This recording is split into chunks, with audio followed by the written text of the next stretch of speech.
Welcome to the Deep Dive. We pull together stacks of sources, articles, research, data to give you a shortcut to being truly well-informed. And we try to find those surprising facts, maybe add just enough humor, hopefully, to keep you hooked. Exactly. Today, we're diving deep into something pretty weighty, the case against capitalism. Right.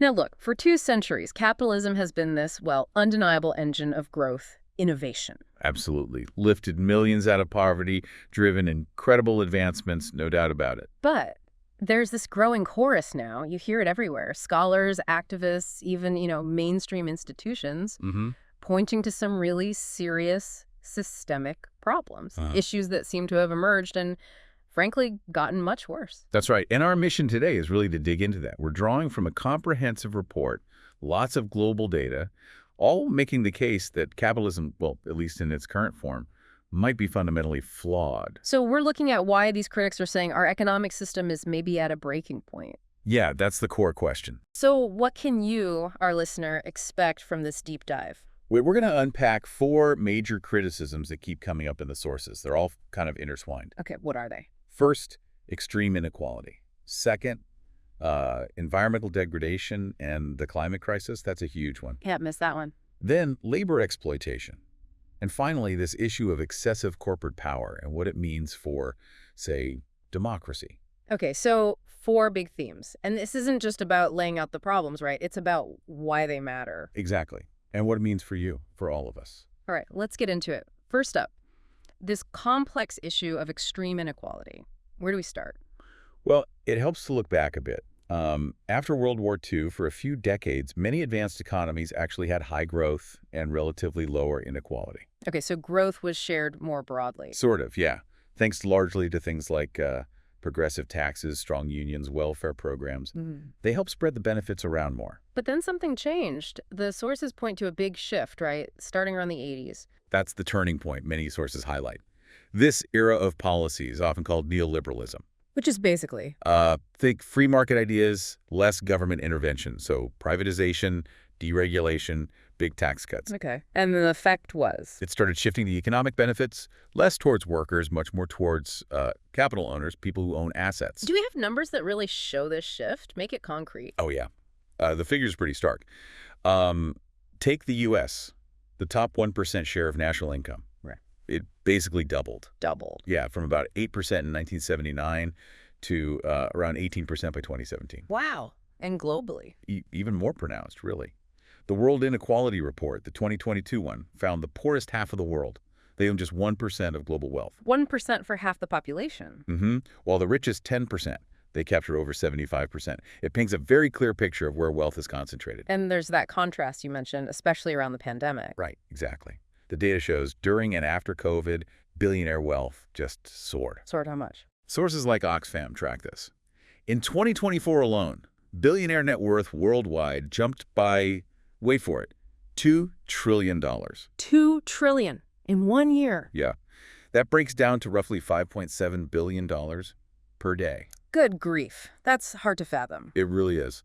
But then the other side of that coin is just as sobering, maybe more so. Which is? Around 3.5 billion people, nearly half of humanity, are still living in poverty. And that number, it hasn't really improved much since 1990. So decades of growth, but poverty remains stubbornly high for billions. Exactly. And the World Bank actually estimates that extreme poverty could be wiped out 3 times faster if inequality was significantly reduced. So inequality is actually holding back poverty reduction. That's the argument. Oxfam's analysis is pretty blunt. They basically say the global economic system is, quote, broken, wholly unfit for purpose. Strong words. Yeah, because it, quote, enables and perpetuates this explosion of riches while nearly half of humanity continues to live in poverty. Okay, so let's crystallize this. The argument isn't that this inequality is just bad luck or an accident. No, not at all. The data, the analysis suggests these aren't just market glitches. They're more like inherent outcomes. Outcomes of what? Of how the system is structured. Specifically, how capital assets, investments, tends to grow faster than wages from labor. Okay. So owning stuff makes money faster than working for a salary. That's the basic mechanism, yeah. If you own stocks, real estate, bonds, your wealth tends to accumulate more quickly. And corporations play a role here, too. A big one. Large corporations extracting huge profits. And we've seen wages as a share of the whole economy actually declined in many countries since the 80s. So the pie got bigger, but the worker slice didn't keep up or even shrank. In many cases, yes. Plus, you have tax policies. They often favor gains from capital, like selling stock, and inherited wealth over income earned from working a job. Right. And didn't Oxfam have a stat on inherited wealth among billionaires? They did. A really striking one. They report something like 60% of global billionaire wealth now comes from inheritance, or monopolies, or crony connections. Not just pure entrepreneurial genius, then. Less than you might think, according to that data. It creates this kind of winner-take-all situation where advantage builds on advantage. And the human impact. What does this look like for ordinary people? Well, it's what you'd expect. Stagnant wages for many, rising debt, difficulty accessing good health care, education, basic security. And it's not just activists saying this, right? You mentioned mainstream institutions. Exactly. Even the IMF, the International Monetary Fund, has warned that too much inequality can erode social stability. It's destabilizing. And Pope Francis. He's been very critical of what he calls the economy of exclusion. And he specifically said those trickle-down theories, they've never actually been confirmed by facts.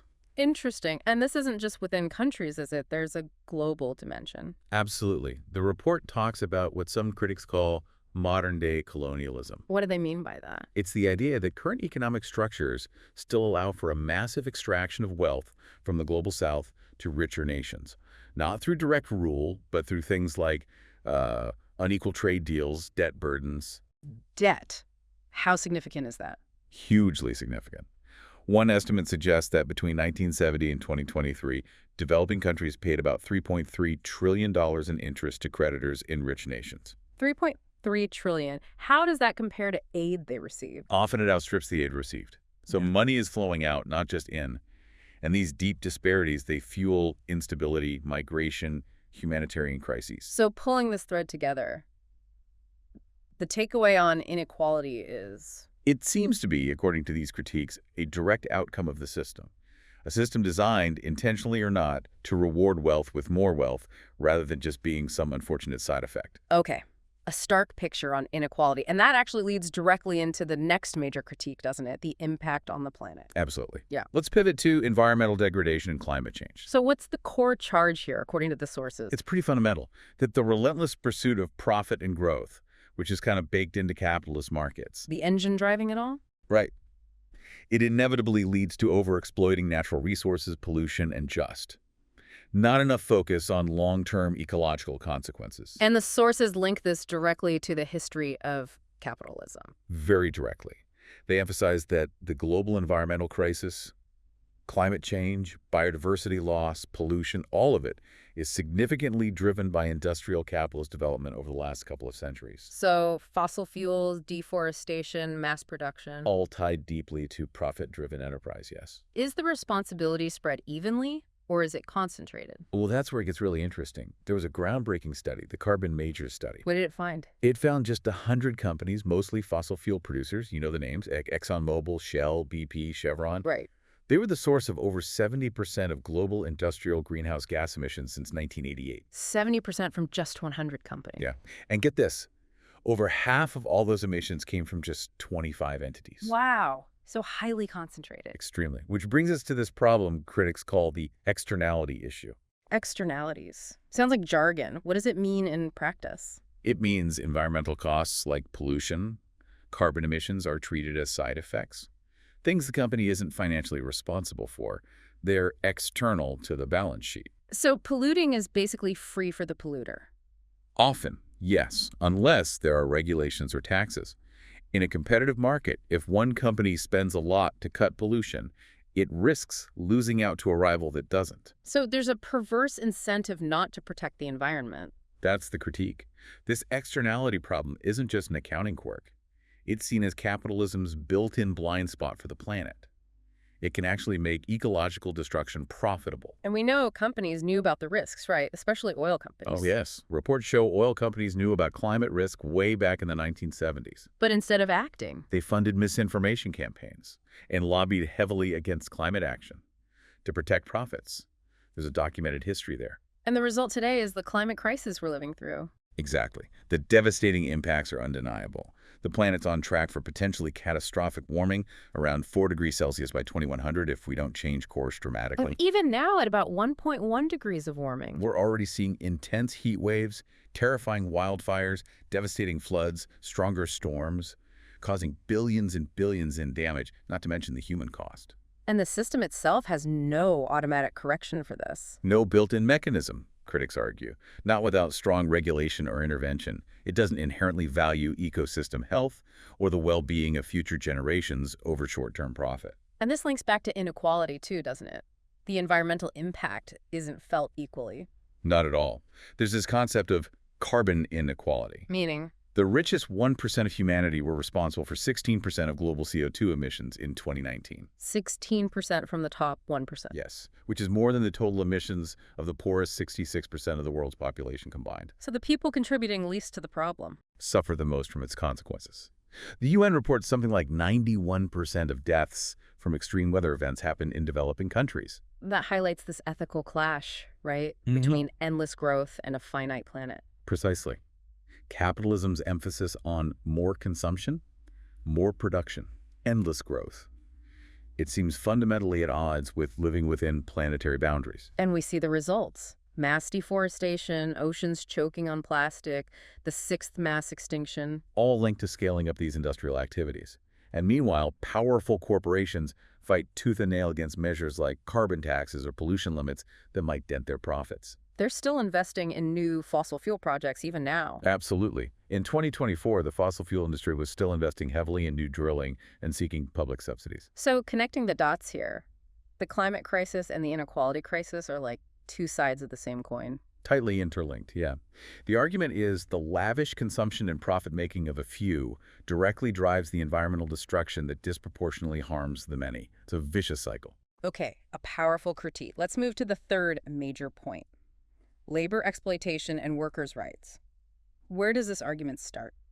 Well, it starts way back, with the Industrial Revolution. Capitalism from its early days often meant grueling hours, tiny wages, child labor, dangerous workplaces. And because employers wanted to keep costs down. Exactly. Minimize labor costs to maximize profit. That's the historical route. And how does that play out today in our globalized world? It manifests as companies outsourcing production to countries where labor is cheapest and regulations are weakest, leading to what are often called sweatshop conditions. Is there a specific example that stands out? The Rana Plaza disaster in Bangladesh in 2013 is often cited as a tragic symbol. Remind us what happened there. Over 1,100 garment workers died when an 8-story factory building collapsed. They were making clothes for major Western brands. Well, why did it collapse? Reports indicated workers were pressured to work in buildings known to be unsafe, all driven by the demand for low-cost, fast fashion. Amnesty International pointed to corporate indifference and the relentless pursuit of cheap labor as direct causes. Just devastating. And this isn't just about poor working conditions, right? There's actual forced labor involved in supply chains. Shockingly, yes. Modern slavery is a real and persistent problem. The International Labor Organization, the ILO, reports around 28 million people globally are trapped in forced labor. 28 million. Plus another 22 million in forced marriages. And these victims are found everywhere. Domestic work, construction, manufacturing, agriculture, often producing goods and services that end up in global supply chains we all use. It's hidden, but it's there. Deeply embedded. And think about the pandemic again. Over half of Bangladeshi garment factories reported facing order cancellations or big price cuts from Western brands. So the economic shock was passed down? Right onto the most vulnerable workers, leading to mass layoffs and wage cuts. It shows how the volatility of the system hits those at the bottom hardest. Okay, that's the situation in parts of the global supply chain. What about in wealthier nations? Is labor exploitation still an issue? In different ways, yes. A major issue is wage stagnation. For decades now, since the late 20th century really, real wages for middle and lower income workers in the U.S. and much of Europe haven't kept pace with productivity or profits. So companies are making more, workers are producing more, but their paychecks aren't reflecting that. Largely no. Yeah. And the CEO to worker pay gap is just astronomical. It really highlights the imbalance. How big is that gap, typically? In the U.S., the average CEO of a big S&P 500 company earns something like 285 times the pay of their typical worker. 285 times? Yeah. In 2024 figures, that was about $18.9 million for the average major CEO, while the median worker earned around $50,000. Someone put that in historical perspective, didn't they? The AFL-CIO did. They calculated a median employee would have had to start working around the year 1740, and work continuously until today to earn what a single one of those CEOs makes in just 1 year. That really puts it into perspective. It's almost unimaginable. It is. And then you have newer forms of precarity, like the gig economy. Right. Uber drivers, delivery workers. Exactly. Often classified as independent contractors, so they get no benefits, no overtime, no guaranteed hours. Their work is managed by algorithms, and often, after accounting for expenses, they're earning below minimum wage.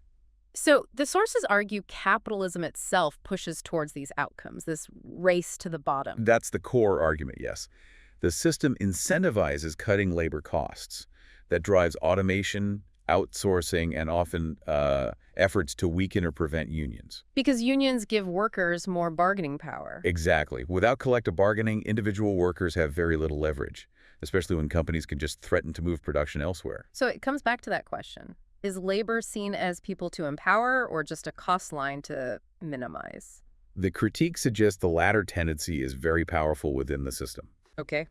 Inequality, environment, labor. That brings us to the fourth major critique, corporate power and its effect on democracy. Right, and the scale here is just staggering. Consider this. By the late 2010s, if you looked at the world's 100 largest economic entities. Entities meaning countries and companies. Yeah, 69 of them were corporations, not countries. Wow. More corporations than countries in the top 100. And if you go to the top 200, 157 were corporations.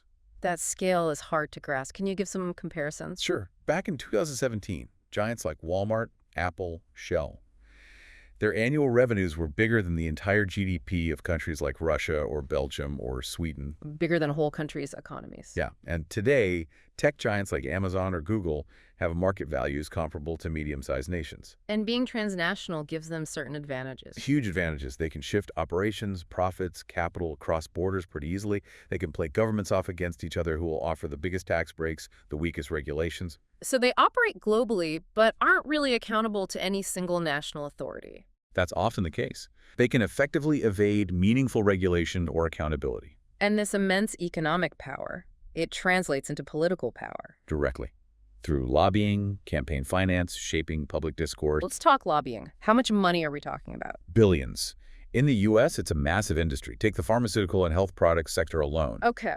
Between 1998 and 2023, they spent over $6.3 billion on lobbying. $6.3 billion. And hit a record $387 million in just 2024.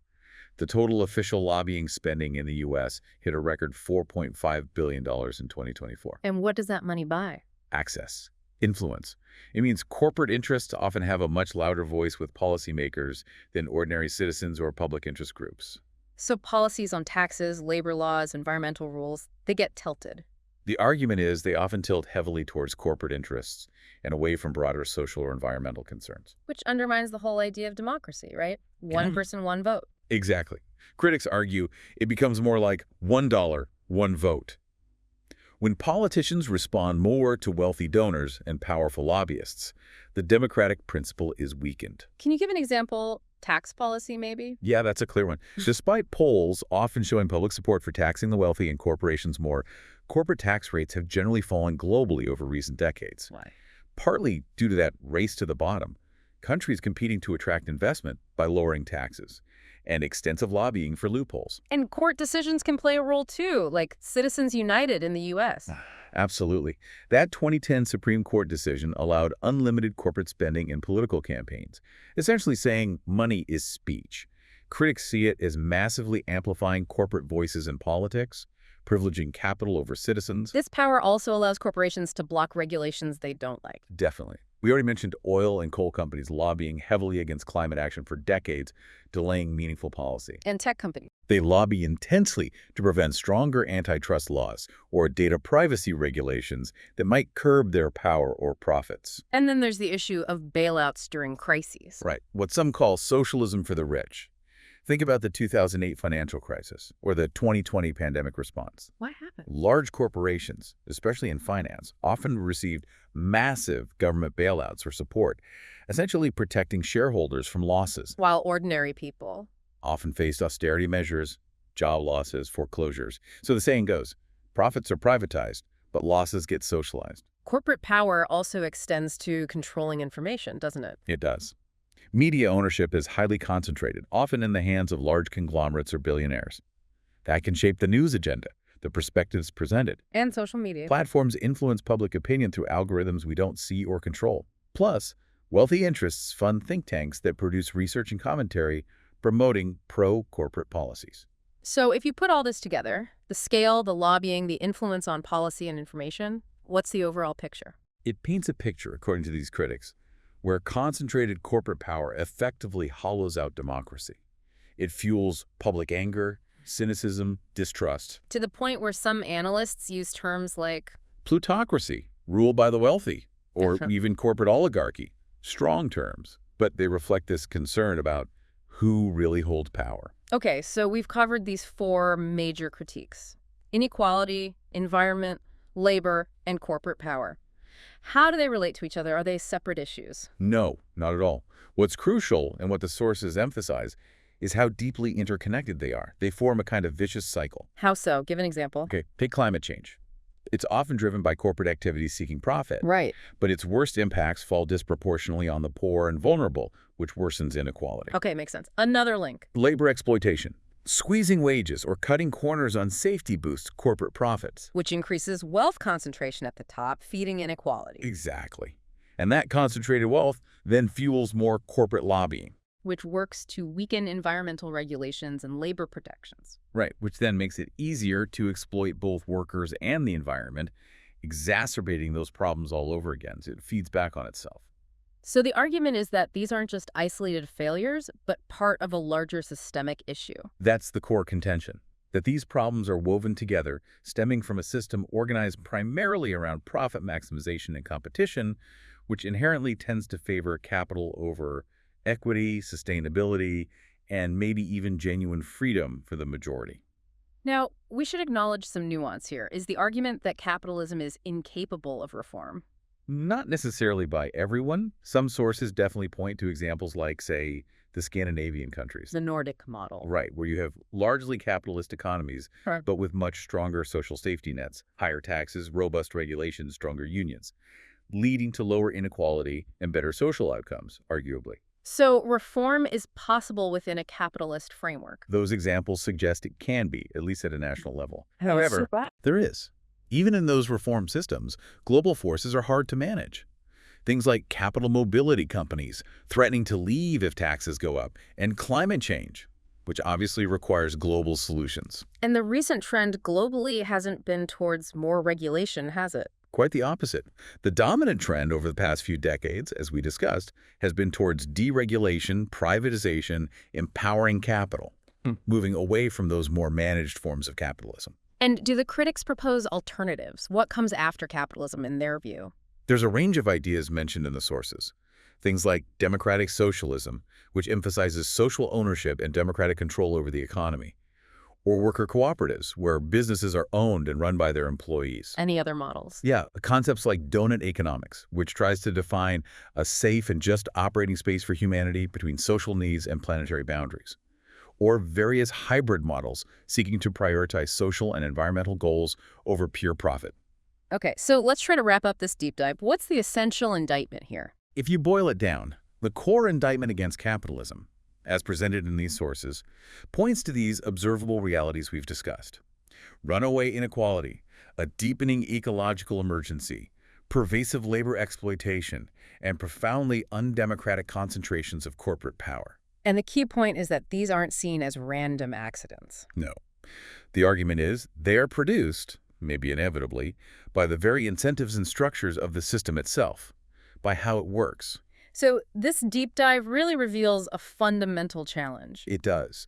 The critique basically says that continuing on the current path without really deep structural changes is likely to just exacerbate these crises. Which leaves us, the listeners, with a lot to think about. Absolutely. Whether you ultimately agree with the specific solutions proposed by capitalism's critics or not, just grappling with these facts, these documented trends, seems essential. Especially for any society that claims to value things like equality or freedom or the well-being of future generations. So, the final thought for you listening, what stands out to you most about these critiques? And what implications do you think they have for the world we live in and the future we're building?